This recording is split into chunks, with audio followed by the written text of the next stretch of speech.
우리 유한타증권의 유동원 본부장님 모셨습니다. 어서 오세요. 네, 어서 오십시오. 네. 네, 저는 사실은 오늘이 저 연합인포맥스 이번 목요일하고 마지막 방송이 월요일 방송은 오늘이 마지막이거든요. 올해 다음 주가 연말 월요일인데 예. 떠난다는 얘기는 아니고요. 떠난다. 갑자기 표정이 확 좋아지시네. 표정이 확 좋아지시네. 그거 아니고. 그러니까 다음 주 월요일에 나온다는 얘기 안 나오는 다음 주 월요일 안 나와요. 나한테 얘기도 없이 안 나오면 어떡해. 근데 유동훈 본부장님하고 올해는 제가 이제 마지막 보는 자리거든요. 그래서 근데 오기 전에 우연히 유동훈 본부장님이 그 운영하시는 자산 현황들을 보니까 지난달까지 연간 기준으로 1년 기준으로 네네. 시장을 굉장히 많이 비트하면서 상당히 그 방어를 잘하셨다. 네네. 이런 거를 얘기를 듣고 왔습니다. 그러니까. 예, 그래서 한 해 동안 정말 고생 많았고 마지막 자리라서 올 한 해를 보낸 소감을 한번 먼저 듣고 시작하고 싶은 생각이. 아니 다음 주에 전 다음 주에 안 오니까. 오니까. 안 오니까. 알겠어요. 하세요 그럼. 네. 예. 네, 끝까지 힘듭니다. 네, 끝까지 힘들고 있습니다. 네. 그래서 정말 이 시장은 지금 좀 이렇게 안도를 하지 못하는 시장이다. 네. 그래서 끝까지 12월 달까지 정말 제가 이런 얘기 많이 하거든요. 다른 사람들 만나면 제 30년 경력에 운용자로서 애널리스트로서 리서치 센터장으로서 가장 힘든 해다. 네. 네, 정말 진짜 진심입니다. 네. 왜냐면 길게 죽였어요. 그러니까. 보통은 짧게 죽이는데 이번처럼 길게 죽인 때가 별로 없었으니까. 길게 죽였고 예. 또 예상을 못했고. 그렇죠. 그러니까 어느 정도 예상 가능했었어야 되는데 그 예상이 빗나갔다고 할 수도 있겠고. 아무튼 뭐 정말 힘든 한 해인 것만은 사실이고요. 네. 아마 운영하시는 분들 모두 다 그렇게 느끼실 것 같아요. 네. 그래도 어쨌든 저희의 업이니까 최선을 다해서 노력을 해야 되겠죠. 네. 어쨌든 간에 뭐 어려운 장에 뭐 시장 대비뿐만 아니라 절대적인 수익률도 지금 어쨌든 그 랩 운용 양의 값을 성과가 가지고 있는 거죠. 좋게 나오고 있어서 마음고생 하신 거 대비 그래도 네. 조금 보상이 있지 않을까 싶은데 자 이제 중요한 거는 이제 그러한 해안을 우리 시청자분들과 함께 해주셔야 된단 말이죠 지금. 그러니까 모든 시청자분들이 우리 유동원 랩 들면 좋겠지만 그거는 어려울 수 있으니까 같이 좀 벌자 이제 요 얘기인데 오늘은 일단 시작하기 앞서서 어떤 내용을 주로 포커스 둬서 말씀하실 건지 그거 하고 그렇게 진행하죠. 왜냐하면 우리가 항상 얘기하다 보면 제가 너무 죄송한 게 정말 해야 될 얘기를 못 하고 막 중간에 끝나는 것 같아서 오늘 어떤 얘기를 하실 건지. 글쎄요. 우선 지금 사이클 부분에 있어서 아까 얘기하시는 거 들어보니까 센터장님 얘기하시는 거 보니까 어쨌든 지금 현 시점이 어떻게 들여다봐야 될지 하는 부분에 있어서 저희도 좀 헷갈리다 보니까 그죠? 그 부분 먼저 좀 짚어보고요. 그리고 그쪽은 좀 빨리 지나가고 그리고 나서 이제 업종 얘기들 좀 하시죠. 업종 알겠습니다. 얘기 하시죠. 자, 어쨌든 뭐 올해 틀렸던 이유 여러 번 저희가 짚어봤지만 최근에 12월 달에 또 지금 얻어맞고 있죠 저희 사실 다. 사실 미국 시장이 2주 연속으로 지금 큰 폭의 하락을 했었어요. 그래서 그렇게 하락을 하고 있으면서의 이유로 갖고 나오는 게 또 미 연준이 이제 12월 FOMC 미팅 때 또 이제 또 올렸습니다. 그죠? 살짝 올렸는데 시장은 좀 리액션이 좀 안 좋아요. 그렇고 또 이제 경기 침체 부분에 있어서 이제 얘기들 좀 많이 하고 있습니다. 그래서 어쨌든 지금 4.25까지 올렸고 1년 기간으로 따지면은 거의 뭐 5% 가까이 올리는 시기니까 이거는 1968년에서 80년대 시대와 비교할 만한 어떤 상승폭이다. 근데 이제 94년대하고도 좀 살짝 비교를 할 수도 있을 것 같은데 그 부분에 있어서는 좀 물론 속도가 훨씬 더 빠르다는 걸 인정해야 되겠고요. 이 미연준이 얘기하고 있는 내용은 뭐 다 아시는 내용이니까 좀 빨리 넘어가고 이제 저희가 이제 생각하는 거는 어쨌든 아까도 얘기 나오고 있는 것 같은데 지금 M2 증가율이 떨어지고 있는 속도 대비해서 인플레이션이 쫓아간다고 생각을 하고요. 그래서 지금이 다시 인플레이션이 다시 치솟는 구간이 들어올 때까지의 시간적 여유. 아니면 뭐 그냥 옛날처럼 골디락스 구간처럼 인플레이션이 하향 조정되고 나서 그냥 안정적인 모습. 뭐 그거는 이제 94년 이후의 모습이고요. 만약에 그게 아니라 또 다시 올라간다 그러면 또 다시 하락장이 올 수도 있다라고 생각합니다. 근데 어쨌든 지금 현재 이 수준으로 보시면은 2024년에는 인플레이션이 떨어지는 추세일 거다. 까지는 이제 오케이. 네. 자, 그러면 이걸 사이클로 좀 비교를 하면 이제 이거잖아요. 그러니까 요렇게 떨어지는 구간이 2024년까지 나온다. 그러면 요 구간에는 장이 올라요. 근데 네. 다시 또 올라간다. 그럼 여기서 또 폭락장이 나온다라는 거죠. 예, 그래서 그래 이게 아까 제가 얘기했던 그렇죠. 그거예요. 아까 그렇죠. 얘기했던 똑같은 얘기죠. 약타등. 그게. 예, 그래서 이게 여기까지는 우리 알겠어. 근데 요게 또 올라오면은 이제 진짜 골치 아프다는 얘기잖아요. 네. 예, 그래서 요게 다시 올라오면은 이게 1970년대, 80년대 사이클이 되는 거고 리피트가 되는 거고 이게 아니고 이렇게 떨어지고 나서 이제 옆으로 기는 모습이 나온다. 이거는 이제 94년 이후에 95년, 96년, 97년 사이클하고 네. 좀 비슷하다라는 겁니다. 그래서 이제 지금 그때와 좀 비교를 하면서 얘기를 좀 할게요. 좀 뒤로 넘어가서 죄송합니다. 네. 자 여기 보시면 이제 1970년대에서 80년대 이때예요. 죄송합니다. 여기 보시면은 금리를 올렸다 내렸다를 해요. 이 구간에. 그리고 또 다시 올립니다. 그죠? 예. 왜냐하면 인플레이션이 높아졌으니까. 그리고 또 다시 내리고. 이런 추세가 나오면서 시장은 어떻게 보면은 인플레이션이 여기서 나와 있듯이 6%대에서 쭉 떨어지는 구간이 나왔고요. 다시 올라갔다가 또 다시 떨어지는 구간이 나왔어요. 네. 그럼 요게 이제 대통령 임기 3, 4년 차였고 대통령 임기 3, 4년 차입니다. 요 바로 앞이 다 중간 선거 해고요. 네. 이때의 시장의 흐름 보시면 똑같아요. 예. 엄청나게 빠졌다가 그 3, 4년 차에는 급등. 또 다시 엄청나게 빠졌다가 또 3, 4년 차에 급등. 이런 모습이 나옵니다. 그래서 사이클적으로 지금이 70년대하고 비교를 하더라도 비슷하다 하더라도 그나마 저희가 좀 마음이 좀 놓이는 부분은 인플레이션이 2023년, 2024년에 떨어지는 추세니까 그러면 그렇다면은 시장은 네. 2023년, 2024년 상승할 수 있는 구간에 있다. 네. 이렇게 보는 거고요. 근데 이거는 어쨌든 계속 들여다보면서 인플레이션이 어떻게 되는지 네. 뭐 금리를 어떻게 할 건지 계속 저희는 이제 킵 트랙을 해야 되는 타이밍인 거고요. 피곤한 거죠.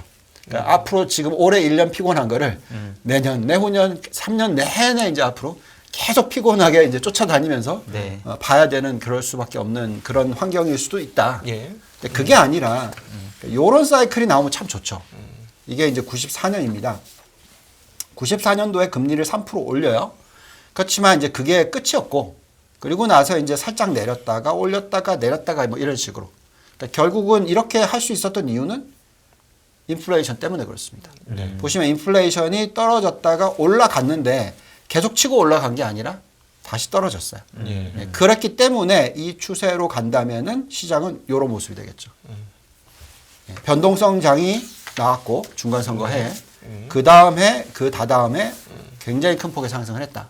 그래서 이 두 개의 사이클 중에 어느 걸 거냐 하더라도 어쨌든 내년도 2023년, 2024년은 조금은 마음을 편하게 좀 들여다보자라는 거고. 근데 1970년대의 리피트라면 결국은 어쨌든 우리가 얘기해야 되는 이 종목 선별, 업종 선별, 그래서 인플레이션 낮춰주는 효과를 가지고 오는 종목들 또는 뭐 인플레이션 파이터를 해서 인플레이션 가격 전가를 시킬 수 있는 기업들 그래서 영업 마진율이 유지가 되거나 성장이 유지되거나 뭐 이런 종목들을 초점을 맞추자고 생각하고요. 거기에 연관되어 있는 매크로 숫자로 얘기를 하자면 요겁니다. 생산성 지표. 네. 결국 1968년부터 82년 사이클에는 생산성 지표가 올라가는 듯 했지만 거의 뭐 움직이질 않았어요. 네. 예, 그래서 연간 생산성 증가 수준이 1.4% 정도밖에 안 됐던 시대고요. 이때가 이 미국 역사상 가장 낮았던 시대입니다. 생산성 향상이. 그러니까 생산성이 왜 중요하냐면 이게 매출 기준이잖아요. 1인당. 네. 그러니까 결국은 그만큼 임금 상승률이 높으면은 인플레이션도 높고 여기에 따라서 생산성도 많이 못 올라가고 뭐 이런 시나리오라면 어려울 거고요. 네. 그 70년대, 80년대 리피트할 거라고 하는 거고요.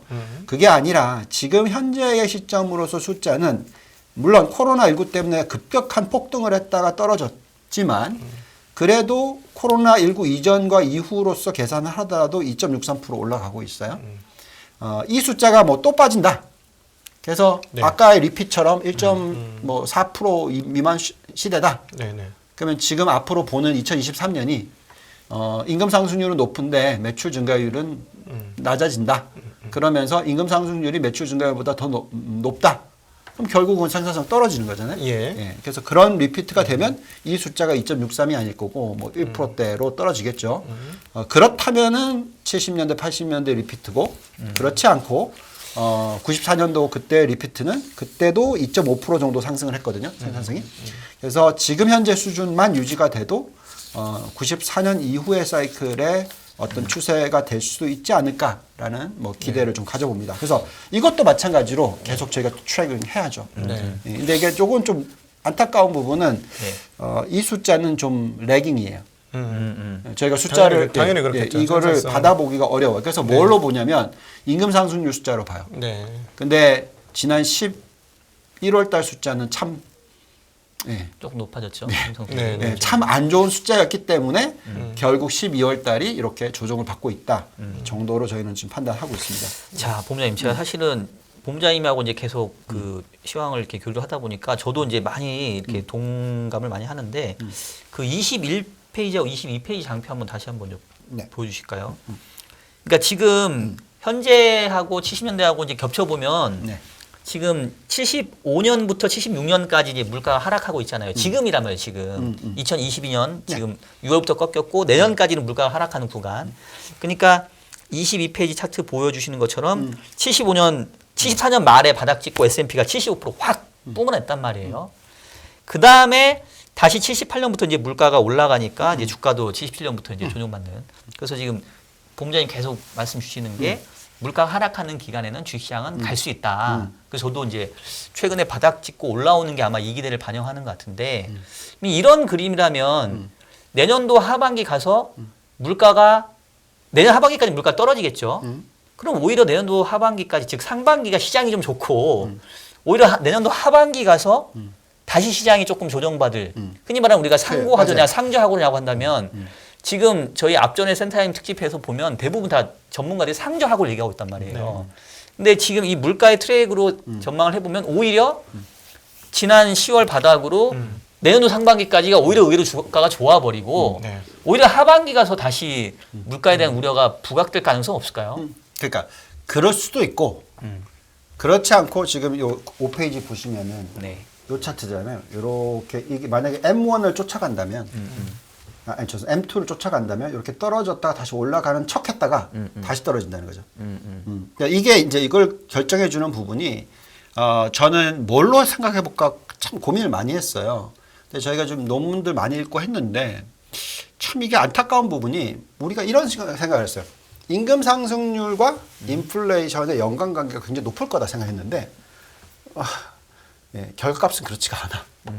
지금 저희가 읽어본 내용으로서는 그렇게 답이 잘 안 나와요. 정확하게 1대1의 효과가 아니야.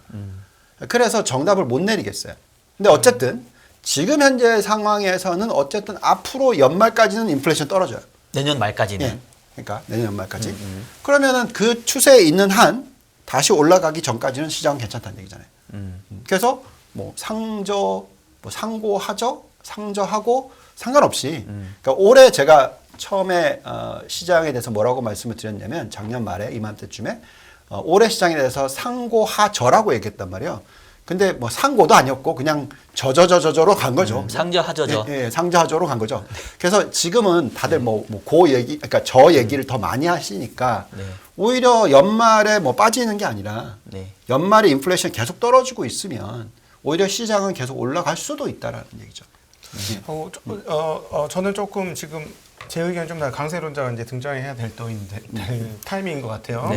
이분들이 지금 도대체 무슨 얘기를 하는 거야 하는 생각이 드는데 예를 들어 지금 말도 안 되는 상상을 돌리신 건데 내년도 인플레이션 꺾인 다음에 다시 인플레이션이 그 다음에 올라간다는 보장이 어디 있습니까? 그러니까 저도 없어요. 몰라요.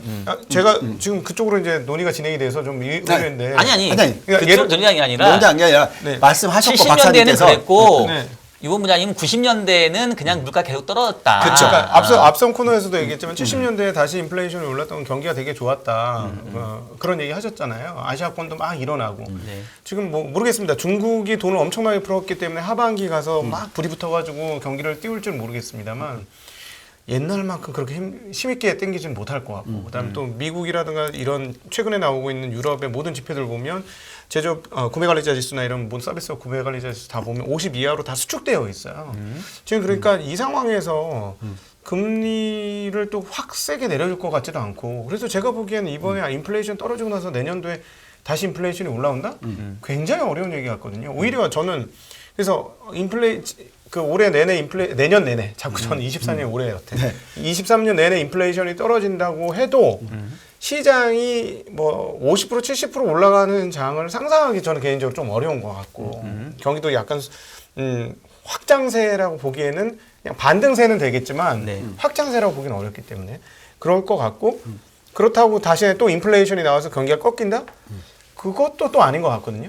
오히려 그냥 내년도는 반등장인데 반등의 폭이 어느 정도 되고 그 안에서 우리가 어떻게 플레이할 것이냐 이 부분이 훨씬 더 중요하지 않을까 하는 생각이 좀 좋아요. 들거든요. 그렇게 제가 똑같이 말씀을 드릴게요. 그러니까 제가 걱정했던 부분은 그러니까 실업률 올라가는 부분 여기에 또 노동 참여율, 고용 참여율도 낮기 때문에 기본적으로 인플레이션을 자극하는 부분이 줄어들고 있다고 저는 생각을 했는데 11월 달 숫자 임금 상승률이 너무 높았어요.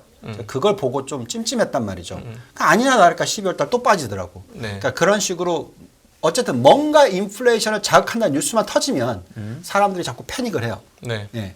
그래서 제가 그러면 진짜 그렇게 걱정을 해야 되냐? 그러니까 임금 상승률이 높아요. 지금 어느 정도 수준이냐면 시간당 임금 상승률이 뭐 6%대야. 네. 그러니까 떨어지는 척하다가 다시 또 올랐어요. 그래서 지금 6% 정도의 임금 상승률이면 인플레이션 6% 자극하는 거 아니야? 뭐 이런 걱정을 한단 말이죠. 속으로는. 네. 그래서 그 걱정을 좀 지워보려고 여러 가지 좀 찾아봤단 말이죠.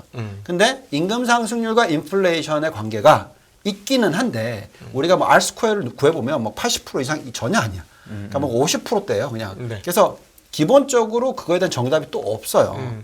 그래서 내년 말까지는 전 괜찮다고 생각하는데 내후년, 그러니까 그거를 좀 생각해봐야 되는 거죠. 아니 그러니까 근데 그 부분에서 운용하는 사람들 입장으로서 제가 고민을 해야 되는 포인트는 뭐라고 생각하냐면 지금 말씀하신 대로 임금 인상이 된다고 경기를 그렇게 자극할 거냐 그거는 상관관계가 좀 떨어진다 한 절반 정도 된다 이렇게 했을 때 오케이 그건 괜찮은데 저는 제일 겁나는 게 임금 인상률이 높게 나왔을 때 연준을 자극할 것 같은 거예요. 연준 이 친구들이 야야 임금 인상이 이렇게 나면 스티키야 스티키 이거 안 돼 금리 더 올려야 돼 그리고 내려주면 안 돼 조금 더 올렸다 내려야 돼 뭐 이래버리면 네. 멀쩡할 시장도 우당탕할 수 있거든요. 네. 내년 상반기 그 가능성 계속 그러니까 열려 있는 것 저는 같아요. 우당탕 정도는 아니라고 생각해요. 왜냐하면 저희가 이제 다우존스를 돌려보고 금리 5% 반영시키고 이익 증가율 0%를 반영을 시켰었을 때 다우존스의 적정 가치는 내년 말로 계산하면 지금 지수보다 높아요, 오히려. 그리고 S&P로 계산을 하면 지금 지수 때예요. 그리고 나스닥을 계산하면 지금 지수보다 한 2% 마이너스예요. 그래서 지난 2주 동안에 빠지면서 그 하락을 만들어냈다고 저는 생각하는데 중요한 거는 지금 이 컨센을 돌렸을 때 2023년 말에 금리 3.5% 시대다. 라고 생각한다면 즉 미 연준이 올렸다가 뭐 더 이상 안 올린다고 얘기하고 장기 금리는 지금 3.5%니까 여기서 변화가 없다고 쳤을 때 그랬을 때의 상승 여력으로 계산하면 한 10% 좀 넘게 나와요. 근데 이제 그건 사실 의미 있는 상승이 아니잖아요.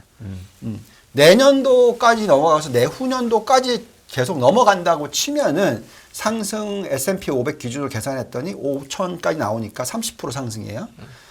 다우로 하면 38% 나오고요. S&P 죄송합니다. 나스닥 하면 46% 정도 나와요. 그래서 그러니까 이게 지금 리스크 리워드니까 우리가 그러니까 하락의 리스크 대비해서 1년 상승이라면 좀 괜찮은 스윙이지만 네. 만족할 만한 게 아니란 말이죠. 그러니까 풀 베팅을 하기가 참 어려운 케이스가 될 수도 있다라는 거죠.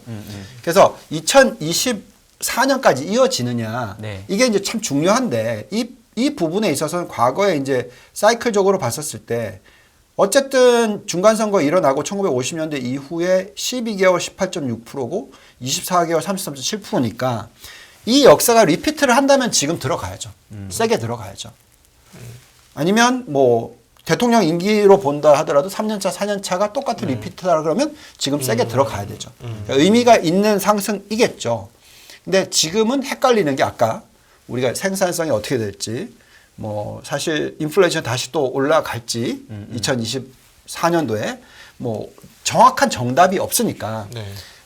여기에 있어서는 어쨌든 우리가 좀 시장을 제대로 분석하기가 참 어렵다 보니까 매크로 쪽으로 그러니까 결국 종목으로 갈 수밖에 없다라는 매크로 저는 1년 이후를 세상이 어떻게 하느냐 하는 입장인데 근데 갑자기 이제 24년까지 얘기하셔가지고 갑자기 궁금한 게 하나 생겼는데 네. 이거는 박 박사님한테 채권 얘기라서 한번 여쭙고 싶은데 지금 10년물 금리가 3.5예요. 네. 그리고 1년물과 2년물의 금리 역전도 굉장히 크게 나타나고 있습니다. 네. 미국 국채의 경우 당장은 오케이 그렇게 볼 수 있어요. 채권 시장이 올해 내년 6월달 네. 내년 6월달을 봤을 때 이게 정당하냐 좀 과한 거 아니냐 그러니까 둘 중에 하나인 거예요. 지금 채권 시장은 이 맞냐? 제가 봤을 때는 결국은 경기 침체가 와서 음. 연준이 금리를 인하할 수밖에 없을 걸. 그렇지 그 얘기를 하는 그걸 거지. 하고 있는 거죠. 냉정하게. 아니 근데 지금 너무 과한 거 아니냐는 거지. 아니 지금 시장은 보면은 자, 미 연준의 금리의 차트를 보면 5.1, 5.125 그리고 쭉 연말까지.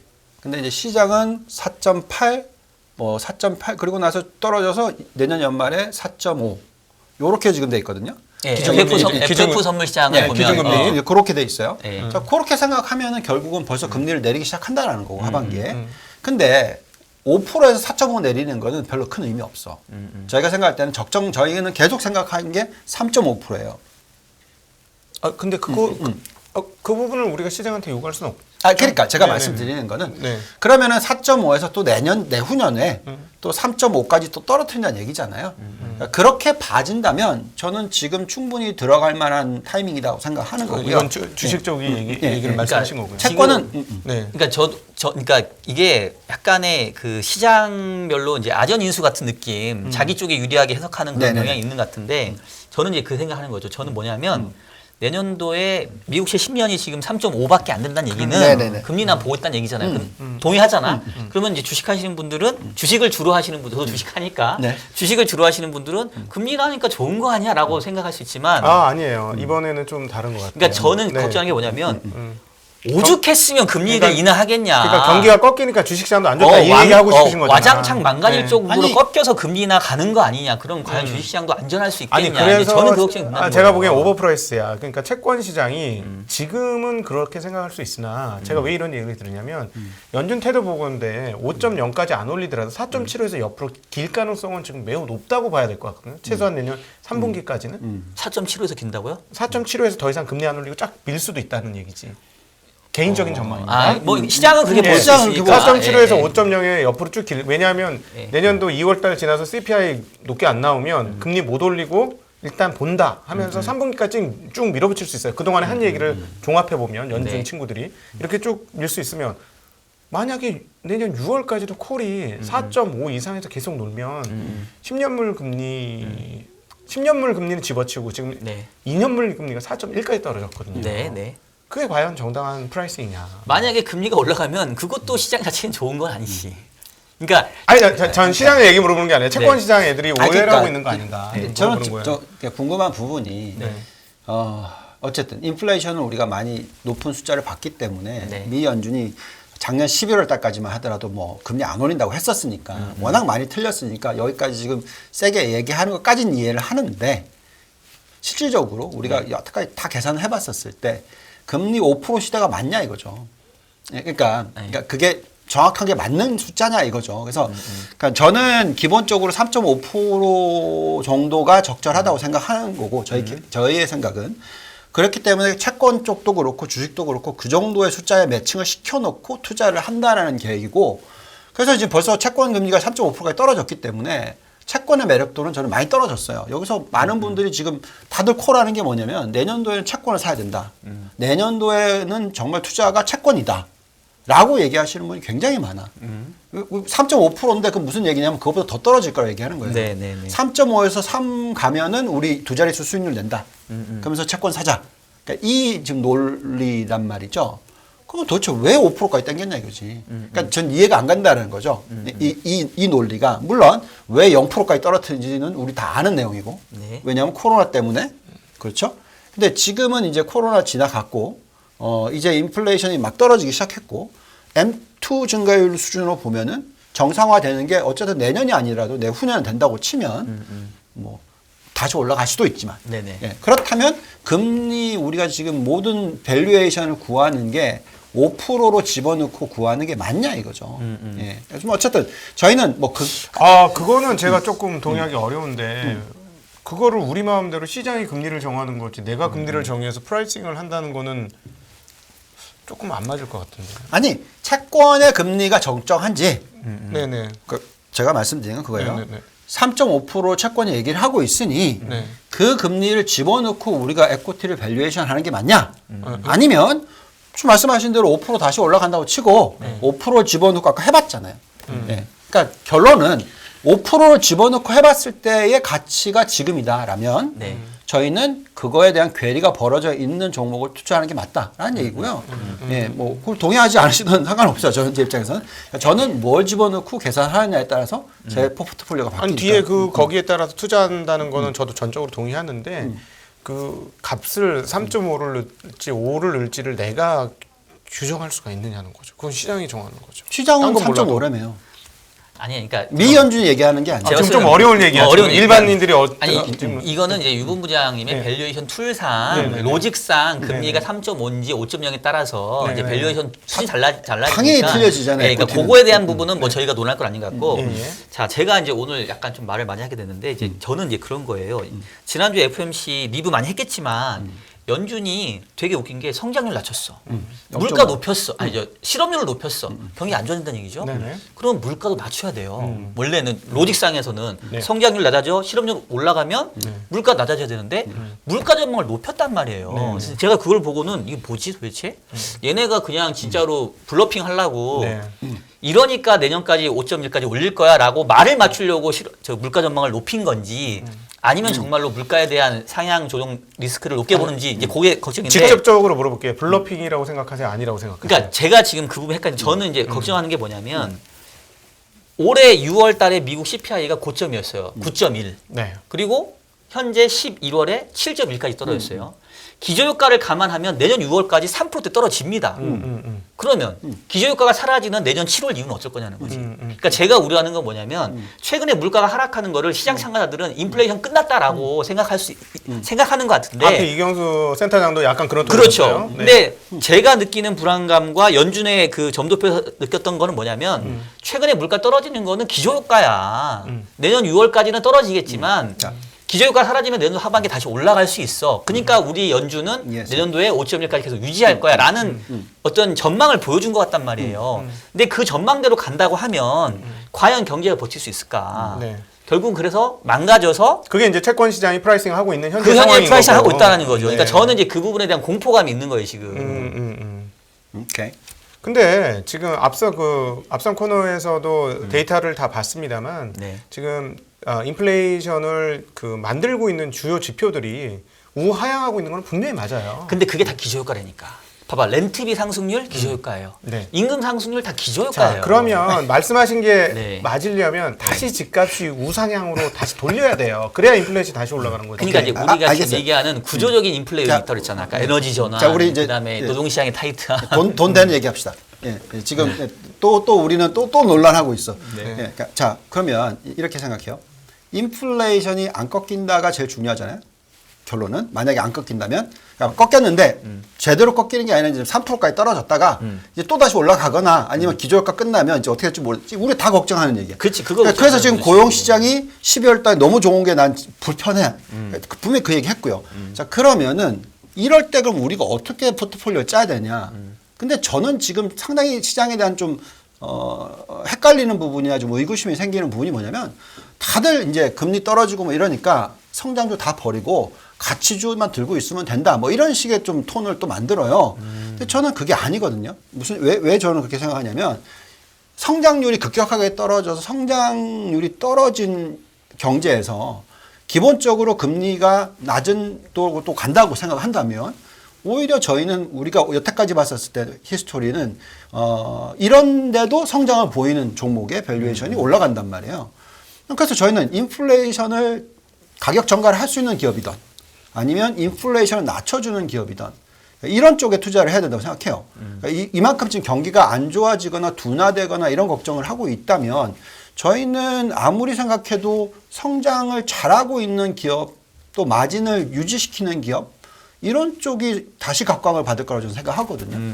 저는 그 부분에서 또 좀 입장이 다른데 와 이거 사회자가 사회를 안 보고 지금 죄송합니다. 원래 아니에요, 괜찮아요. 이분은 그런 순서입니다. 자, 일단 아시죠? 노동에 대해서 자꾸 지금 저 12월 나온 거 가지고 지금 걱정을 많이 하시는 부분 일단 그거는 전 아니에요. 왜 그러냐면 우리가 계속해서 봤습니다만 10월 달 이후에 수많은 기업들이 사람을 잘라내는 것을 봤습니다. 네. 물론 서비스업에서 지금 이민자들이 없고 65세 이상의 퇴직자들이 많기 때문에 직장이 남아 돌아. 그래서 구직자 한 명당 직장이 2개씩 있어. 뭐 예를 들자면 네네. 그렇게 많은 거는 사실이에요. 그러나 네. 소위 말하는 좋은 직업들 우리가 이미 여러 군데 네. 봤지만 메타, 트위터, 인텔 등등등 수많은 기업들이 지금 감원을 그러니까. 하고 있거든요. 근데 여기서 약간 미스매치가 하나 있는 것 같아요. 제가 보기에는 그 구인이직 보고서나 이런 것들도 보면 그다음에 이번에 그 챌린지 크리스마스 거기서 나온 해고 예상자가 왕창 늘었어요. 그러니까 제가 말씀드리는 거는 네. 저는 인플레이션이 다시 올라가는지 모르겠다예요. 네. 그럴까봐 걱정이 된다. 네. 이고요. 네. 그렇다 하더라도 네. 인플레이션이 안 올라간다면 네. 만약에 뭐 올라간다 하더라도 우리가 내가 어떻게 버텨야 되냐 이거죠. 수익률로서. 운영자 입장에서. 두 번째. 그래서 성장주들이 그동안에 좋았으니까 앞으로도 계속 좋을 것이다라는 거에 대해서는 고민을 정말 많이 하셔야 돼요. 되는 시점이에요. 왜 그러냐면 앞선 코너에서도 이제 블록화가 구조화됐다. 만약에 블록화가 구조화되면 설비 증설 기업이죠. 그렇지 않습니까? 에너지 기업도 더 필요한 거예요. 에너지 기업도 더 필요하고 그러니까 옛날 구시대 그 장비 이렇게 하여튼 장비 깔아주는 회사가 더 중요할 수도 있고 각자 가져가야 되니까. 네, 그다음에 이제 필수제야 그냥 필수제니까 가는 거고 오히려 지금 이자 비용이 높아지니까 이자 비용을 감내해야 되는 그런 쪽은 오히려 조금 안 좋을 수도 있다. 그러니까 네. 기본적으로 성장주가 이자 비용을 많이 내야 된다고 생각하시면 안 된다니까 이제는. 그러니까 기본적으로 왜 지금 빅테크가 엄청나게 빠졌어요. 그러니까 결론적으로는 사실 이자 때문에 문제가 아니잖아. 그죠? 그러니까 네. 제가 말씀드리는 거는 그래서 어렵다라는 거예요. 네. 그래서 업종만 가지고도 얘기하기 어렵고 그럼 뭐 반도체 왜 빠져? 사실 반도체 기업들 부채 비율 없어 거의 지금 이제 네. 모든 반도체들이 그럼 금리 상관없어요 거의. 근데 그냥 사이클로 보고 얘기를 하잖아요. 그러니까 저희가 지금 판단하기 참 어렵다라는 거예요. 업종 내에서도 어떤 회사는 레버리지가 높고 어떤 회사는 레버리지가 거의 없어. 그러니까 지금 현재가 참 이게 좀 새로운 시대로 지금 접근을 하다 보니까 그래서 저희 요즘에 계속 시간 보내는 건 S&P 500 기업들의 지금 리세션이 왔었을 때 EPS가 얼마나 깨질 가능성이 있느냐 그리고 경기 시클컬 부분이고 부채 비율을 빼고 보면 어떻게 되느냐 별짓 다 해요. 그러면서 봤는데 EPS가 많이 안 깨져. 그러면은 하락은 한계가 있고요. 네. 근데 이제 올라가는데 도대체 뭐가 올라갈지 이걸 지금 잡아내야 거기서 되게 어려운 포인트가 뭐냐면 EPS가 안 깨지는데 멀티플이 바뀔 수도 있지 않나요?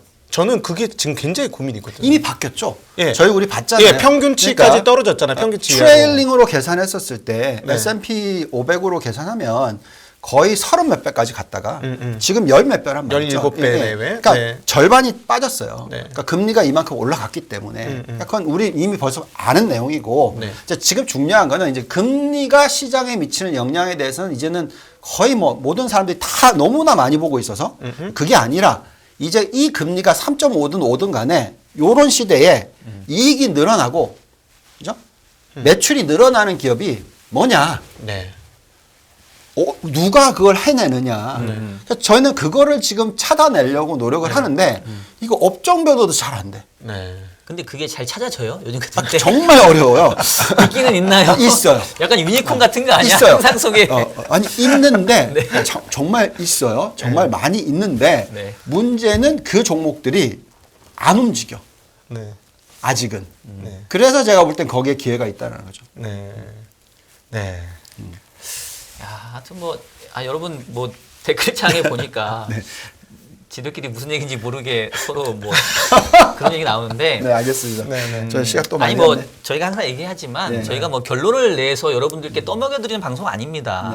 저희들의 이제 나름 이제 저희 각 전문 분야에서 고민하는 부분들을 토로하는 거니까. 간단하게 얘기 하나만 하죠. 우리가 예, 업종으로 해주세요. 보면. 예, 예. 자, 우리가 인플레이션을 낮추고 있고 사실 인플레이션에 영향을 미치고 있는 업종이라고 하면 당연히 전기차, 전기차 부품, 그 다음에 또 여기서 연결되어 있는 게 뭐 신재생 에너지이잖아요.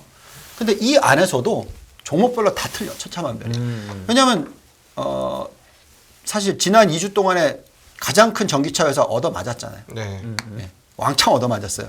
근데 근데 뭐 그거는 대주주 잘못이고. 그러니까 네. 결국은 지금 같은 상황이 업종으로 어프로치하기도 어렵고 그 대주주가 어떻게 하는지도 봐야 되고 뭐 물량이 어떻고 수급이 어떻고 종목마다 다 들여다봐요. 그러고 나서 결정을 내려야 되는데 그게 정말 어렵다는 얘기를 해드립니다. 아 근데 유 본부장님 제가 하신 그게 제가 항상 그랬던 게 다 좋아. 저도 본부장님 말씀에 동의하거든요. 네. 이럴 때일수록 종목을 잘 고르고 이 가운데서도 이제 이익을 내는 기업을 찾아야 되는데 네.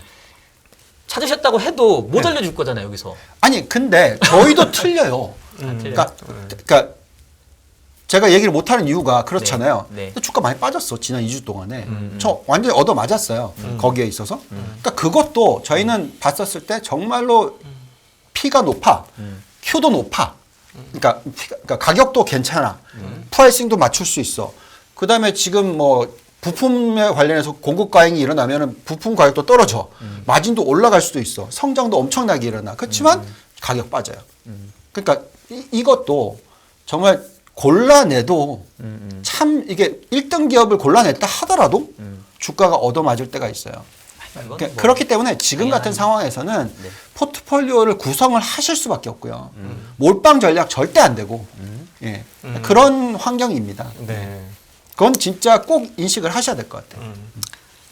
알겠습니다. 하여튼 뭐 아까 초반에 결론 내주신 것 같아요. 뭐 역대 가장 어려운 장이었는데 이게 올해도 끝이 아니고 내년에도 내후년도 계속 어려운. 아, 왜 저주라고 그러세요? 아니, 올해로 아까 끝냅시다. 저는 끝내겠습니다. 본부장님께서 올해로. 그렇게 말씀해 주셔가지고 이미 올해로 10월 달로 끝날 수 있다. 올해 10월 달로 올해 끝났습니다. 끝날 저는. 수도 있다. 올해 끝낼 수 네, 있다. 네, 끝날 수 알겠습니다. 있다. 올해 끝내겠습니다. 3년 네. 올해 끝나는 걸로 합의를 하시자고요. 그렇게 하시죠. 그러시죠. 예. 네, 그래야지 좀 살죠 우리가 다. 예, 저기 촉보입니다. 저희 셋이 이제 드디어 합의를 했습니다.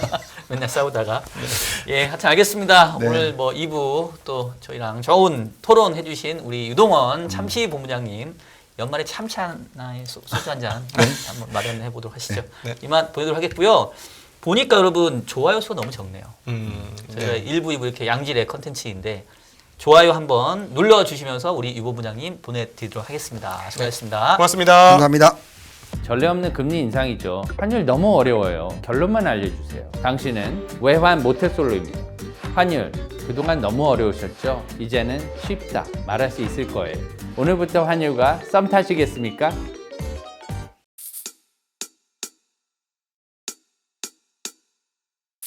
지금은 현명한 지혜가 필요한 시점입니다. 딱 10분만 투자하세요.